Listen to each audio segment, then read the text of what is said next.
ఏపీలో ఏ విభాగంలోనూ విద్యుత్ ఛార్జీలను పెంచడం లేదన్నారు ఈఆర్సీ చైర్మన్ రాసింగ్ ఠాకూర్. రాష్ట్రంలో విద్యుత్ ఛార్జీలను విడుదల చేసిన ఆయన 3 డిస్కాంల ద్వారా 44,323 కోట్ల రూపాయల మేర ఆదాయం వస్తుందని అంచనా వేశారు. ఆదాయం వ్యయాల మధ్య అంతరం 12,632 కోట్ల మేర ఉందన్నారు. అయితే ఈ తేడాను భరించేందుకు రాష్ట్ర ప్రభుత్వం అంగీకారం తెలిపిందన్నారు ఈఆర్సీ చైర్మన్.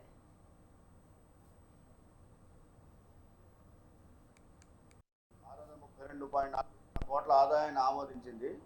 ఇది డిస్కాముల దాఖలు కంటే 2050.86 కోట్లు తక్కువ.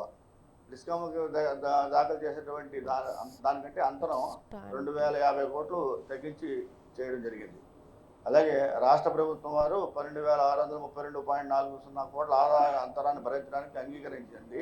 తద్వారా అన్ని వినియోగదారుల వర్గాలకు టారిఫ్ పెంపడం అనేది లేకుండా జరిగింది. అంటే రేట్లు ఎక్కడ కూడా ఏ టారిఫ్కి రేట్లు పెంచడం జరగలేదు ఈ సంవత్సరం ఏ కేటగిరీలో కూడా.